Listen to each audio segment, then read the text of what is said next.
وآثرته على كل أوقات السنة بما أنزلت فيه من القرآن والنور وضاعفت فيه من الإيمان وفرضت فيه من الصيام ورغبت فيه من القيام واجللت فيه من ليلة القدر التي هي خير من 1000 شهر.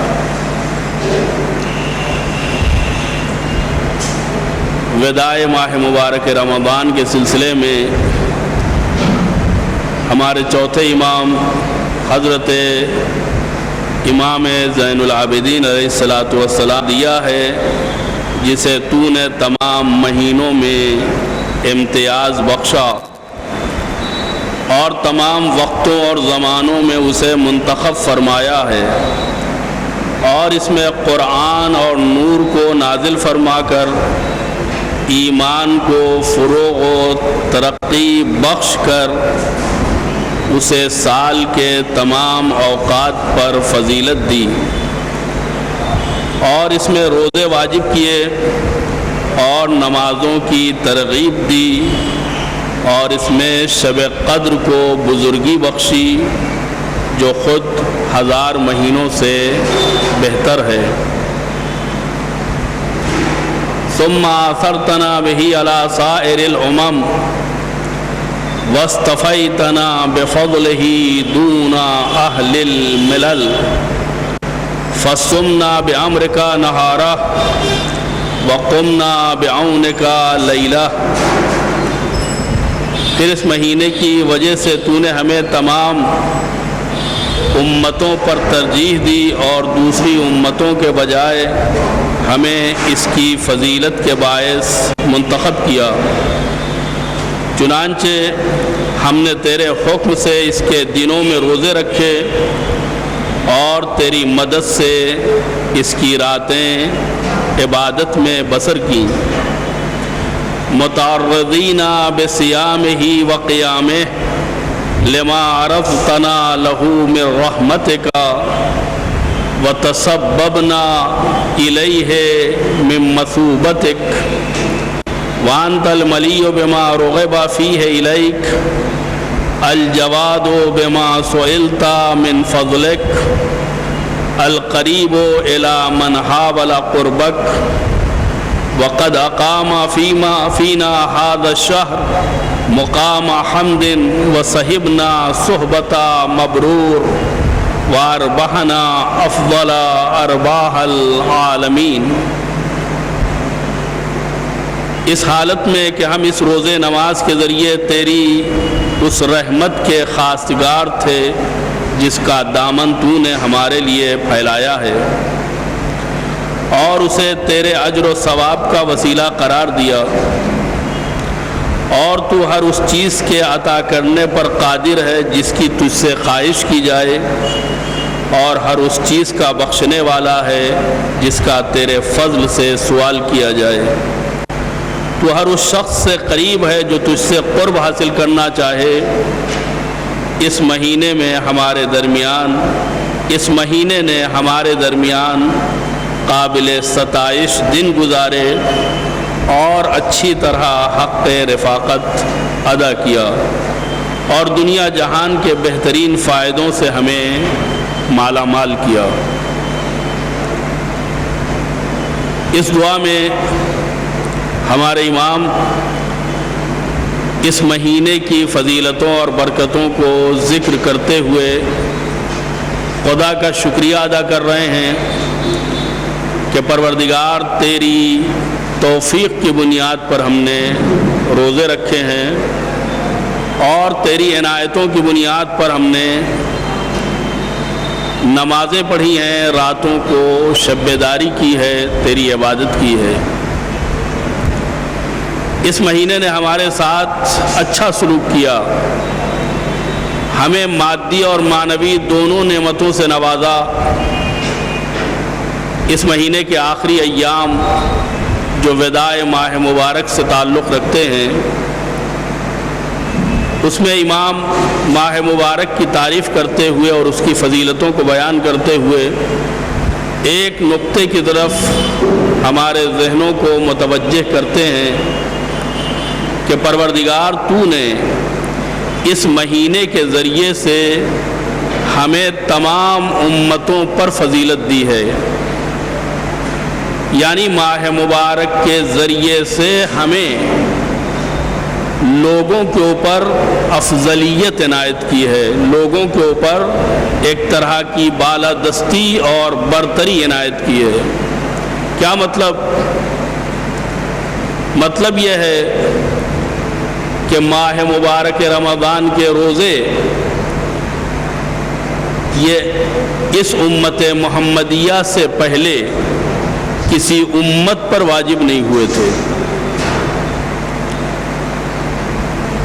اگر وجوب تھا تو انبیاء و مرسلین کے اوپر تھا، اولیاء و صالحین کے اوپر تھا، لیکن خداوند عالم نے اس وجوب کو کہ جو گزشتہ امتوں کے نبیوں اور مرسلین کی ذمہ داری تھی، اسے ہمارے اوپر لازم و واجب قرار دیا۔ یعنی جو ذمہ داری گزشتہ امتوں کے نبیوں کی تھی، وہ ذمہ داری اس امت کے افراد کی ہے۔ چنانچہ اسی بات کو ظاہر کرتے ہوئے ارشاد فرماتے ہیں کہ آثرتنا بہی علی سائر الامم، تو نے دوسری امتوں کے اوپر جو ہمیں فضیلت بخشی ہے وہ اسی ماہ مبارک رمضان کے ذریعے سے۔ یعنی اگر تو نے اس مہینے کے روزوں کا وجوب ہمارے اوپر نہ کیا ہوتا اور اسے ہمارے اوپر لازم قرار نہ دیا ہوتا تو ہمیں دوسری امتوں کے اوپر کوئی فضیلت حاصل نہ ہوتی۔ لہذا سب سے بڑی فضیلت ماہ مبارک کے واجب روزے۔ قرآن میں جو یہ آیت آئی ہے کہ اے ایمان لانے والوں، ہم نے تمہارے اوپر روزہ اسی طرح واجب کیا ہے جیسے تم سے پہلے والوں کے اوپر واجب کیا تھا، تو تم سے پہلے والوں کے اوپر واجب کیا جانا یہ امتوں سے مربوط نہیں ہے بلکہ انبیاء و مرسلین سے مربوط ہے۔ یعنی جس طریقے سے تم سے پہلے کے انبیاء و مرسلین کے اوپر ہم نے روزہ واجب کیا تھا، اسی طریقے سے تمہارے اوپر روزہ واجب کر رہے ہیں۔ اور صرف یہی نہیں کہ اس نے روزہ واجب کیا ہے، بلکہ روزے کے ساتھ ساتھ شب قدر جیسی نعمت بھی ہمارے حوالے کی ہے۔ چنانچہ شب قدر وہ عظیم ترین رات کہ جس کے بارے میں قرآن خود کہتا ہے کہ انا انزلناہ فی لیلۃ القدر، ہم نے قرآن کو شب قدر میں نازل کیا ہے۔ وما ادراک ما لیلۃ القدر، اور تمہیں پتہ ہے کہ لیلۃ القدر کیا ہے، شب قدر کیا ہے؟ ظاہر سی بات ہے کہ یہ استفہام یہ لوگوں سے پوچھنے کے لیے نہیں ہے بلکہ لوگوں کو بتانے سے پہلے متوجہ کرنے کے لیے ہے کہ تم غور سے سنو۔ وما ادراک ما لیلۃ القدر، تمہیں خبر ہے، پتہ ہے کہ لیلۃ القدر کیا ہے؟ لیلۃ القدر خیر من الف شہر، شب قدر وہ عظیم رات ہے کہ جو 1000 مہینوں کے اوپر فضیلت رکھتی ہے۔ یعنی خداوند متعال نے ایک رات کو وہ فضیلت دی ہے کہ جو 80 سال کی عبادتوں کے اوپر بھاری ہے۔ اس کی شان نزول اس اعتبار سے بھی دیکھی جاتی ہے کہ نبی کی بزم میں، اصحاب کے مجمع میں بنی اسرائیل کے ایک شخص کا ذکر ہوا کہ جس نے اپنی زندگی کے 80 سال راہ خدا میں جہاد کرتے ہوئے گزارے تھے۔ مسلسل پیکار کرتا رہا، باطل سے لڑتا رہا، حق کے کلمے کا اعلاء کرتے ہوئے طاغوتوں سے مقابلہ کرتا رہا، یعنی اس کی خدمت کی عمر 80 سال تھی۔ کیا مطلب؟ یعنی اس کی 80 سال عمر نہیں تھی، عمر تو اس سے زیادہ تھی۔ 80 سال اس نے راہ خدا میں جہاد کیا تھا، 80 سال اس نے خدا کی اطاعت اور فرما برداری میں بسر کیے تھے۔ ظاہر سی بات ہے کہ پیغمبر کے زمانے کے افراد اتنی عمر نہیں پایا کرتے تھے۔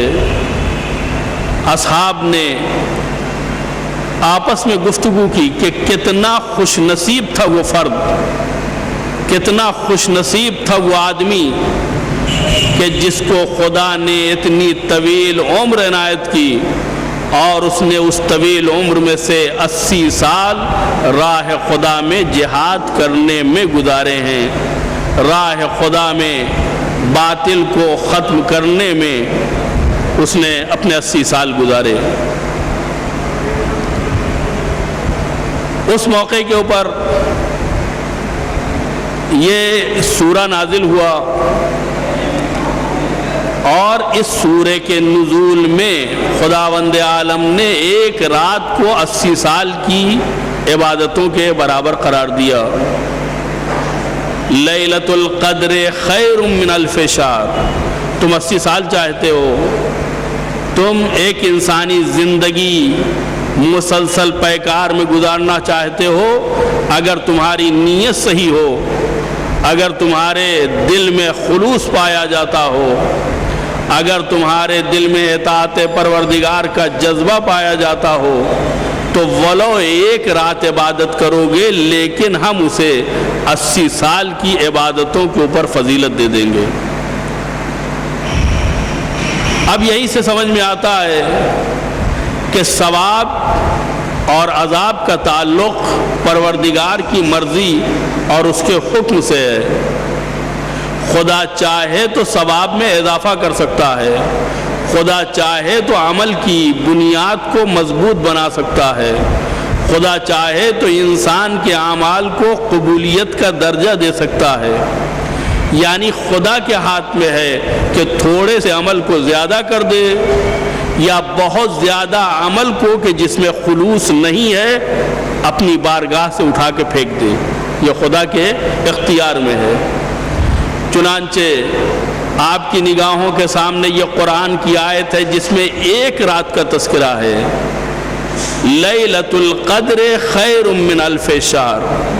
قدر و قیمت والی رات، قیمتی رات جو 1000 مہینوں سے بہتر ہے، یعنی اس ایک رات کا جاگنا 1000 مہینوں کے جاگنے سے بہتر، اس ایک رات میں عبادت کرنا 1000 مہینوں کی عبادت سے افضل، اس ایک رات میں نماز پڑھنا 1000 مہینوں کی نماز سے بہتر، اس ایک رات میں تلاوت قرآن کرنا 1000 مہینوں کی تلاوت قرآن سے بافضیلت تر۔ یعنی یہ خدا کی اسکیم ہے، یہ خدا کی مرضی ہے کہ وہ ایک رات کی عبادت کو 1000 مہینے کی عبادت کے برابر قرار دے۔ اب یہ بندے کی اپنی ذمہ داری ہے کہ وہ ایک رات کو کس طریقے سے گزارتا ہے کہ خداوند عالم اپنی بارگاہ میں اس کی عبادتوں کو قبول کر کے اسے 1000 مہینوں کی فضیلتیں عنایت کرے۔ آپ دیکھیں، ایک رات میں عبادت کی آپ نے، لیلۃ القدر خیر من الف شہر، 1000 مہینوں سے بہتر۔ اب یہیں سے وہ حدیث سمجھ میں آتی ہے جو سرکار ختمی مرتبت حضرت محمد مصطفیٰ صلی اللہ علیہ وآلہ وسلم نے ہمارے پہلے امام مولا کائنات حضرت علی ابن ابی طالب علیہ السلام کے سلسلے میں فرمائی،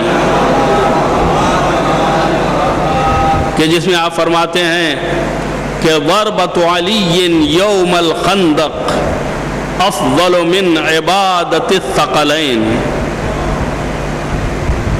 یہاں ایک رات کی عبادت، وہاں ایک ضربت کا وزن، علی کی ایک ضربت عبادت ثقلین پر بھاری ہے۔ ثقلین سے مراد کیا ہے؟ تفسیریں مختلف ہیں۔ بعض لوگوں نے کہا ہے ثقلین سے مراد دنیا و آخرت کی عبادت ہے، یعنی دنیا میں عبادت کرنے والے بندوں کی عبادت، انسان اور جن کی عبادت، اور اس ماورائے دنیا میں فرشتوں کی عبادت، یعنی علی کی ایک ضربت فرشتوں کی عبادت اور جن اور انسانوں کی عبادت سے افضلیت رکھتی ہے۔ بعض لوگوں نے کہا کہ نہیں، اس کا مطلب یہ ہے کہ ثقلین کی عبادت کا مطلب یہ ہے کہ جن اور انس کی عبادت سے زیادہ فضیلت رکھتی ہے۔ تفسیر کوئی بھی ہو، لیکن یہ طے ہے کہ ثقلین دو گراں قدر چیزوں کا نام ہے۔ اس ثقلین کو دنیا سے بھی تعبیر کیا جا سکتا ہے، آخرت سے بھی تعبیر کیا جا سکتا ہے، جیسا کہ دوسری حدیث میں ثقلین سے مراد کتاب و اہل بیت ہیں۔ لہذا تعبیریں مختلف اور تفسیریں مختلف ہیں۔